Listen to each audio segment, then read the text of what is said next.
My name's Ethan Brooks, and I'm just a regular dude from Ohio who thought he had life figured out until it all went sideways. This story starts on a Tuesday, March 18th, 2025, to be exact. I've been working at this manufacturing plant for 9 years. Picture one of those places with motivational posters about teamwork plastered everywhere, but nobody actually buys the hype. They had these fancy vending machines nobody touched because who's got $3 for a granola bar? Anyway, I'd put in 9 years of sweat, long shifts, weekends, holidays I missed with my kid because I was fixing machines at midnight. All for what? A 10-minute phone call where some suit in HR told me they were optimizing the workforce. That's corporate talk for kicking you to the curb. They said my role didn't fit their new vision. I just sat there, phone in hand, staring at the wall after they hung up, feeling like someone had yanked the rug out from under me. I'd been dealing with some stress issues for a while, nothing crazy, just enough that my doctor gave me pills to keep the edges smooth. But that day, after the call, something hit me hard.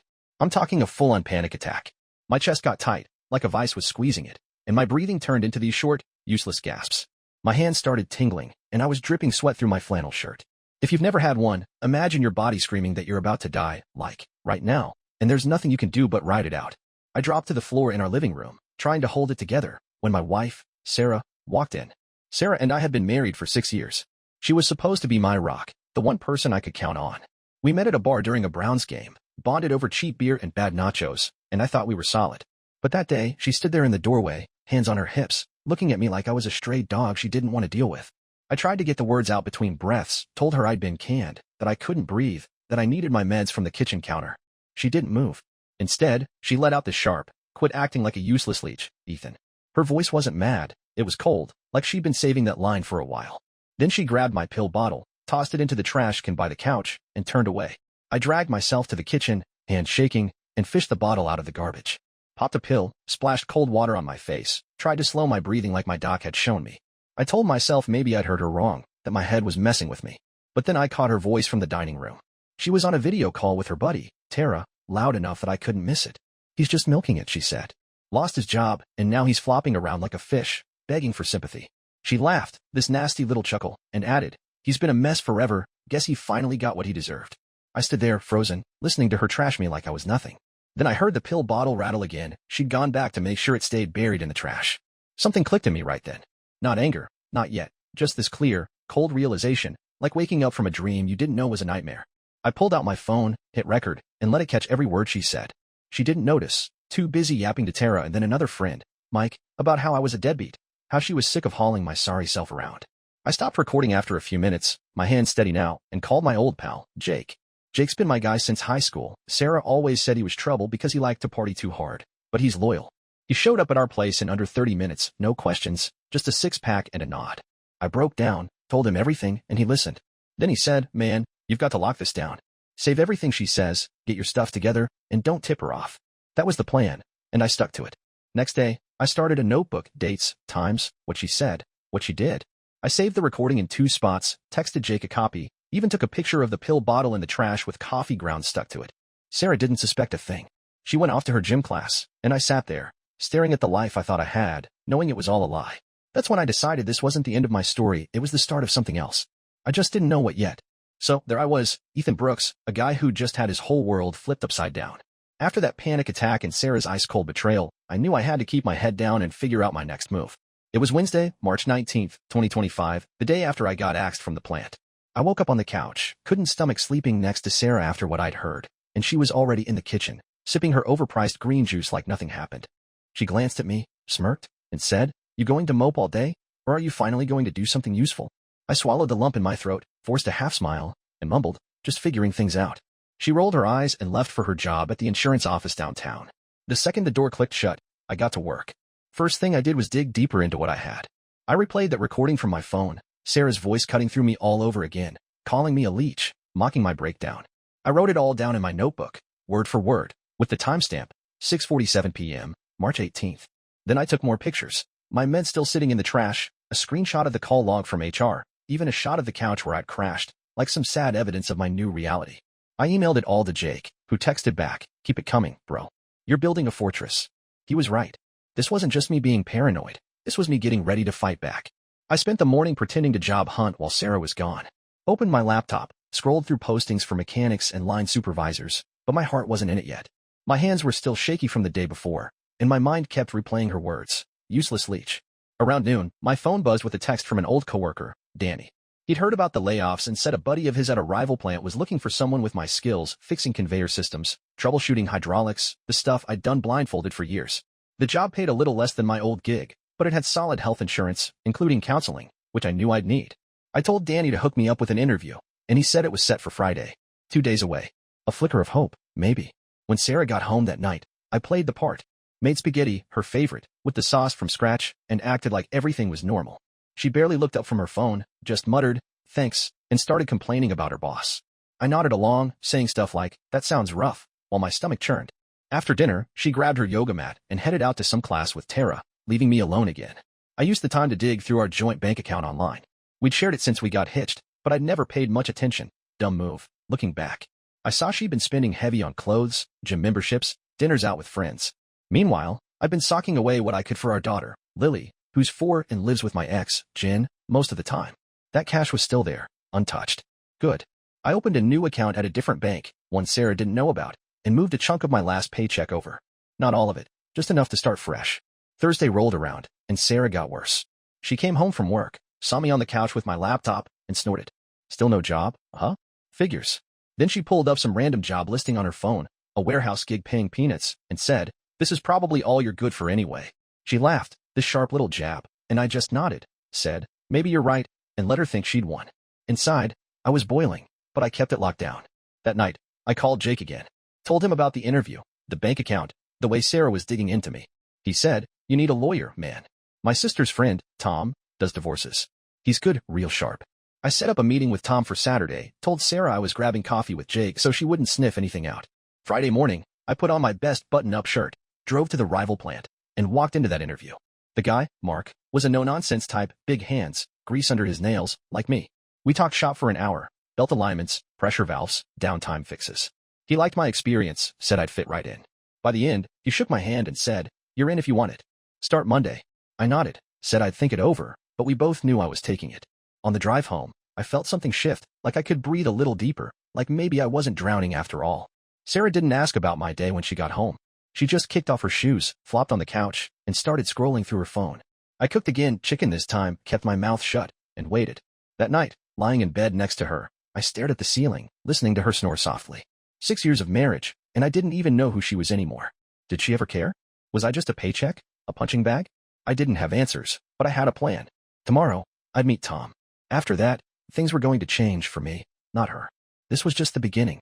It's me again, Ethan Brooks, still trying to piece my life back together after that train wreck of a week. By Friday night, March 21st, 2025, I'd locked down a new job at the rival plant, starting Monday, and had a meeting with a lawyer, Tom, set for the next morning. I was feeling a little steadier, like maybe I could climb out of this hole Sarah had kicked me into. But she wasn't done making sure I knew where she thought I belonged. That weekend, her true colors didn't just peek out, they came roaring into the open, and I was ready to catch every bit of it. Saturday morning, I woke up early, made coffee, and sat at the kitchen table, pretending to scroll through job listings on my phone. Sarah stumbled in around 9, hair a mess, still in her pajamas. She saw me, groaned, and said, "You're up already? Thought you'd sleep all day like usual." I bit my tongue, just nodded, and kept my eyes on the screen. She poured herself some coffee, leaned against the counter, and started in. "You know, Ethan, I've been carrying us for years.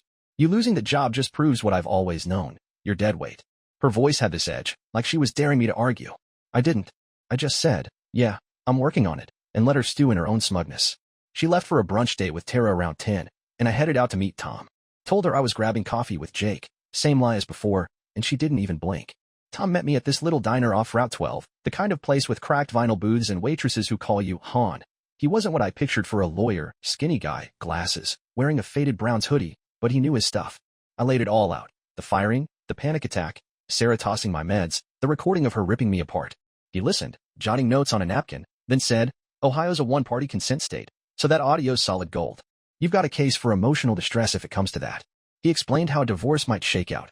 No kids with Sarah, thank God, just me and her and 6 years of shared bills. Equal split of assets, usually, he said, but this stuff you're collecting? It'll make her look real bad if she fights dirty. I left that diner with a plan. Keep documenting, keep quiet, and get ready to bolt. When I got home, Sarah was back, sprawled on the couch with her phone. She didn't ask where I'd been, just launched into a rant about how Tara's new boyfriend was a loser. I nodded along, cooked us some burgers for dinner, and waited. That night, she crossed a line I didn't expect. We were watching some dumb reality show, and out of nowhere, she turned to me and said, "You know, if you'd been half a man, we wouldn't be in this mess." I should have listened to my mom. She said you'd drag me down. Her eyes were hard, like she meant every word. I felt my chest tighten, that panic creeping in, but I pushed it down, smiled, said, "Sorry I let you down," and excused myself to the bathroom. Locked the door, pulled out my phone, and recorded her through the wall as she called Tara again.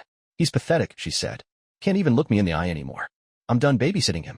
I saved it, added it to my notebook. 8:13 p.m., March 22nd. Sunday was worse. She woke up in a mood, slamming cabinets, muttering about how she had to deal with everything because I was useless. I offered to help with laundry, trying to keep the peace, and she snapped, "Don't bother. You'll just screw it up like always." Then she pulled up another job listing on her phone, some minimum wage gig at a gas station, and shoved it in my face. "Here, this is your speed. Maybe you won't tank this one." She laughed, this cruel little bark, and I just took it. Said, "Thanks for the tip," and went back to folding towels. Inside, I was screaming, but I kept my cool. That afternoon, I slipped out to Jake's place, dropped off a box of stuff, some clothes, my toolbox, a couple photos of Lily, and told him about the latest. He shook his head, said, "She's digging her own grave, man. Stay sharp." Monday morning, I started the new job. Drove to the plant in my beat-up Ford, clocked in, and met my crew. They were good guys, rough around the edges, but they knew their way around a machine. My boss, Greg, was a straight shooter. Showed me the line I'd be running, said, "You've got the chops, prove it." I did. Fixed a jammed conveyor in under an hour, earned a nod from Greg, and felt like I was worth something again. Meanwhile, Sarah texted me around noon. "Hope you're not just sitting around." I didn't reply. Got home that night, cooked pork chops, and she didn't even ask about my day, just complained about her own. I nodded, smiled, and added another note to my book. 6:32 p.m., March 24th, her texting me like I'm still a bum. That week, I started moving pieces into place. Set up direct deposit to my new bank account. Kept my pay stubs hidden in my truck. Found a cheap studio apartment online. Nothing special, just a bed, a sink, and a month-to-month lease. I wasn't ready to leave yet, but I was close. Sarah kept piling it on. Every day, another jab, another smirk. By Friday, I'd had enough pretending. I met Tom again after work, handed him my notebook, the recordings, the pictures. He grinned, said, "You're a natural at this." "She's got no clue what's coming." I nodded. Neither did I, really, but I knew it was going to be big. Hey, it's Ethan Brooks again, still slogging through this mess I used to call a life. By late March 2025, I'd been at the new plant job for a week, and things were picking up. It was Monday, March 31st, when I hit my limit with Sarah. I'd been playing nice, cooking dinners, nodding through her insults, all while stacking my evidence like a guy building a bonfire. That night, she came home from work, kicked off her shoes, and didn't even look at me, just started griping about her day. I was stirring a pot of chili on the stove, keeping my mouth shut, when she dropped a bomb. "You know, Ethan, I've been thinking," she said, leaning on the counter. "Maybe if you weren't such a failure, I wouldn't have to work so hard to keep us afloat." She smirked, like it was some clever zinger. I felt my grip tighten on the spoon, but I just said, "Sorry you feel that way," and kept stirring. She wasn't done. She pulled out her phone, scrolled for a second, and shoved it under my nose. It was a picture of some guy, tall, slick hair, suit, smiling with her at a work event. "See this? That's Derek, my new team lead. He's going places. Maybe I should have picked someone like him instead of you." Her voice was dripping with contempt, like I was dirt on her shoe. I looked at the photo, then at her, and something in me snapped, not loud, not wild, just a quiet break. I set the spoon down, turned off the burner, and said, "Maybe you should have." She blinked, caught off guard, but then laughed. "Oh, please. You'd be lost without me." I didn't argue. Just grabbed my phone, hit record from my pocket, and let her keep talking. She did, ranting about how I was holding her back, how she deserved better. I logged it. 7:19 p.m., March 31st. Tuesday, I met Tom after work at that diner again. Handed him the new recording, my notebook, now thick with dates and digs, and a stack of bank statements I'd printed. He flipped through it all, whistling low. "She's handing you a slam dunk, Ethan. This plus the meds in the trash? She's toast if she fights." He told me to start moving my stuff out slow, nothing she'd notice, and get ready to serve her papers. I nodded, feeling a weird mix of relief and dread. That night, I packed a duffel bag, some jeans, my work boots, Lily's old drawings, and stashed it in my truck. Sarah didn't see a thing, too busy texting someone. Derek, probably. Wednesday, I got a call from Jen. My ex Lily had been asking about me, wondering why I hadn't visited. I'd been so caught up in Sarah's crap that I'd let my daughter slip through the cracks. I told Jen I'd come by Saturday, promised Lily a day at the park. Jen paused, then said, "You sound off, Ethan. Everything okay?" I didn't spill, just said I was sorting some stuff out. She didn't push, but I could tell she knew something was up. That call lit a fire under me. I wasn't just doing this for me anymore. It was for Lily, too. Sarah didn't get to poison that part of my life. By Friday, April 4th, I'd signed a lease on that studio apartment. Tiny, bare, but mine. Moved the duffel in my toolbox over while Sarah was at some happy hour with her work crew. Came home, cooked pork chops again, and she stumbled in late, tipsy. She flopped on the couch, looked at me, and slurred, "You're still here? Thought you'd run off by now." I smiled tight, fake, and said, "Not yet." She laughed, passed out, and I added it to the notebook. 9:52 p.m., April 4th, drunk, mocking me again. Saturday, I saw Lily. Took her to the park, pushed her on the swings, and for a few hours, I forgot about Sarah. Lily's grin, her little, "Love you, Daddy," that was worth more than 6 years of Sarah's garbage. Sunday, I met Tom one last time. He had the divorce papers ready, simple, clean, splitting everything down the middle. I told him about Derek, the photo, her late nights. He said, "If she's stepping out, that's more ammo, but we don't need it. You've got enough." I took the papers, stashed them in my truck, and drove home. Sarah was out, probably with Derek, so I moved more stuff. My winter coat, a box of books, my grandpa's old pocket knife. Monday morning, April 7th, I went to work, came home, and waited. She walked in, saw me on the couch, and said, "What's your problem now?" I didn't answer. Just watched her, knowing this was the end of the line. Tomorrow, I dropped the hammer. It's Ethan Brooks here, and by Tuesday, April 8th, 2025, I was done pretending. I'd been hauling my life out of that house piece by piece, clothes sticking it to Sarah, my soon-to-be ex-wife, one quiet move at a time. That morning, I woke up in our little house, made coffee, and stared at the divorce papers Tom had given me. They were sitting in my truck, ready to go, but I wasn't serving them yet. I wanted to do this right, clean, no mess. Sarah was still asleep when I left for work at the plant, so I didn't have to fake a smile or dodge her jabs. Good thing, too, I needed my head clear. Work was solid that day.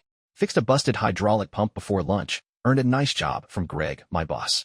Felt good to be useful, not some punching bag. On my break, I called Tom, told him I was ready to pull the trigger. He said, "Drop them off tonight if you can. She'll never see it coming." I agreed, hung up, and spent the rest of the shift planning. I'd wait till Sarah got home, hand her the papers, and walk out. No yelling, no drama, just done. I'd already moved most of my stuff to the studio apartment, clothes, tools, Lily's drawings. All that was left was my coffee mug and a couple shirts. I was a ghost in my own house, and Sarah didn't even notice. She got home around 6, tossed her purse on the counter, and started in. "You cook yet?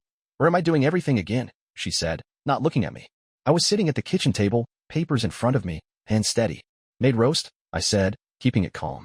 She snorted, grabbed a plate, and sat across from me. That's when I slid the papers over. "What's this?"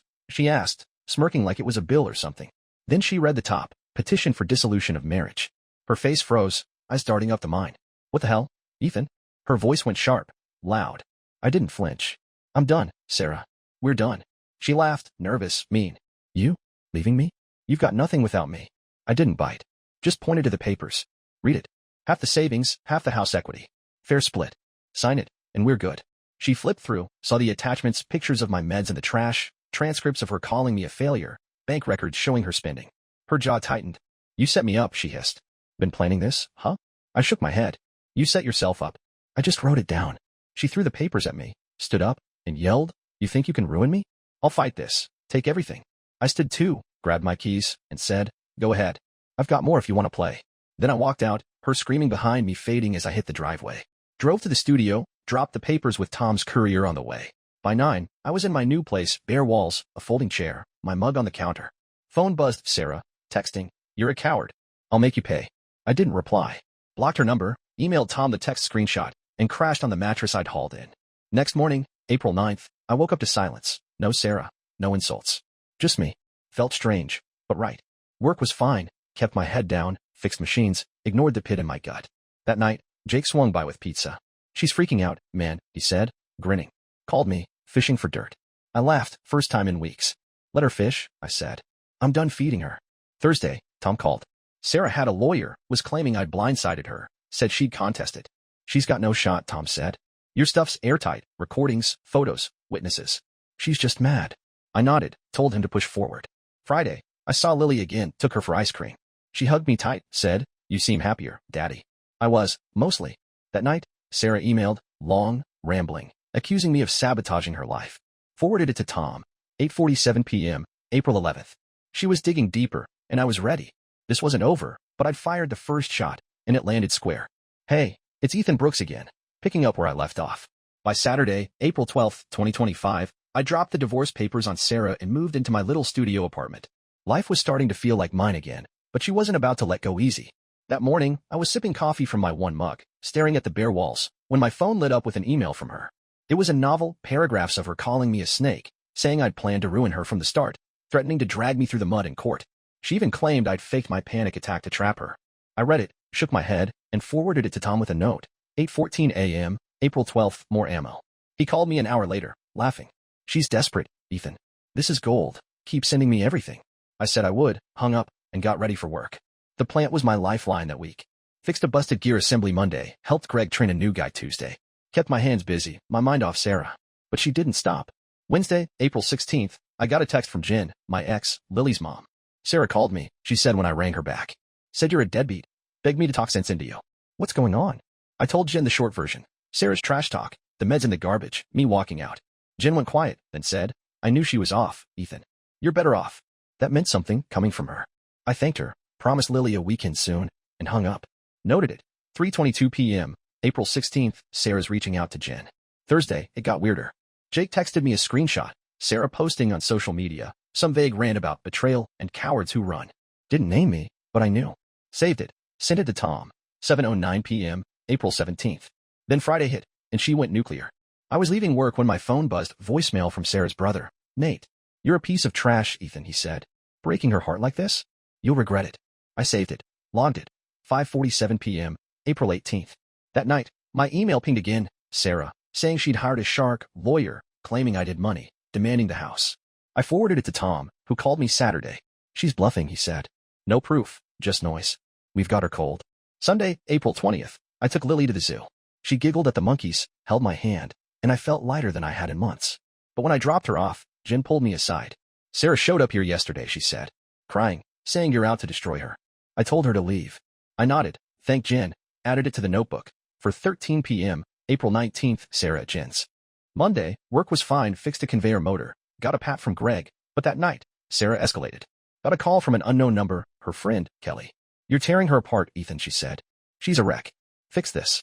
I said. She tore herself apart and hung up. Logged it. 8:31 p.m., April 21st. Tuesday, Tom called with news. Sarah's lawyer filed a response, claimed emotional distress, asked for the house and half my savings plus lawyer fees. Tom laughed. They've got nothing. Your recordings, the meds, her spending, it's a shutout. I told him to hit back hard. Wednesday, April 23rd, I got a package at the studio. My old work jacket, shredded, with a note. You're nothing. Sarah's handwriting. Photographed it. Sent it to Tom. 6:19 p.m., April 23rd. Thursday, Jake swung by, said Sarah was telling everyone I cheated, pure lies. I shrugged. Let her talk. Truth's on my side. Friday, April 25th, I met Tom at the diner. He laid out our counter, emotional abuse, financial recklessness, my evidence stack. She'll fold, he said. No judge buys her story with this. I nodded, feeling the weight lift a little. That night, Sarah emailed again, shorter, angrier. You won't win. I didn't reply, just saved it. 9:02 p.m., April 25th. She was flailing, and I was holding steady. This was war, and I wasn't backing down. It's Ethan Brooks, wrapping up this wild ride. By late April 2025, I'd been out of Sarah's house for weeks, living in my studio, working the plant job, and watching her spiral. Saturday, April 26th, started quiet. I was drinking coffee, thinking about Lily, when Tom called. She's caving, he said. Her lawyer reached out, wants to settle. Your evidence scared them stiff. I grinned, asked what was next. We meet Monday, hash it out. You'll walk away clean, half the savings, no house fight, no alimony. She's got no leverage. I thanked him, hung up, and felt something I hadn't in years. Peace. Sunday, I took Lily fishing at the lake. She caught a tiny perch, laughed like it was a whale, and I snapped a picture, her gap-toothed smile lighting up my phone. No Sarah, no drama, just us. Dropped her off with Jen, who said, Sarah's been quiet. Guess she's done bothering me. I nodded, added it to my notebook anyway. 3:51 p.m., April 27th, Jen's update. Monday, April 28th, I met Tom at his office downtown. Sarah was there with her lawyer, a slick guy in a cheap suit. She wouldn't look at me, just stared at the table while Tom laid out our terms. Equal split, no extras. My recordings stay private unless she pushes. Her lawyer whispered to her. She nodded, signed the papers. I signed too. Done in 20 minutes. Tom clapped my shoulder after. You're free, man. Tuesday, I got the bank transfer, half our savings, enough to breathe easy. Work was good. Greg pulled me aside, said, You're solid, Ethan. Thinking of bumping you to lead mechanic. I said I'd take it, shook his hand. That night, Jake came over with beers. We sat on my folding chairs, toasted to new starts. Heard Sarah's telling people she dumped you, he said, laughing. I shrugged. Let her. I know the truth. Logged her last email anyway. 9:14 p.m., April 25th, her final jab, irrelevant now. Wednesday, April 30th, I drove to the house one last time. Sarah had moved out, left it to the realtor. I grabbed my coffee mug, a couple tools I'd missed, and walked through. Felt empty, not sad, just a shell of 6 years gone. Sold my half of the equity later that week, pocketed the cash. Thursday, May 1st, I got a text from Jen. Lily wants a sleepover this weekend. I said yes, planned pancakes and cartoons. Friday, I bought a real couch for the studio, nothing fancy, but mine. Sat on it that night, watched a game, and didn't check my phone once. No panic, no wait, just quiet. Saturday, May 3rd, Lily came over. We cooked breakfast, laughed at SpongeBob, and she fell asleep on my shoulder. I looked at her, then around my little place, bare still, but home. Sunday, I took her back to Jen's, and Jen said, "You're different, Ethan. Lighter." I nodded. Yeah, took a while. That night, I got an email from Sarah, first in days. No threats, just, "I'm sorry it ended like this." I didn't reply, didn't need to. Saved it. 7:38 p.m., May 4th, her last word. Deleted her contact after. Monday, May 5th, I went to work, got the lead mechanic gig official. Pay bump, more hours, respect from the crew. A month since I'd walked out, and I was standing taller. No revenge, no hate, just me, living. Took Lily to the park Tuesday, called Jake Wednesday for a beer. By Friday, May 9th, I sat on my balcony, tiny, rusty, but mine, watching the sun dip. Coffee in hand, air cool, chest open. I'd lost a wife, a house, a chunk of my past, but I'd found something better, myself. That's where it ends, or starts, depending how you look at it. I'm good now. Real good.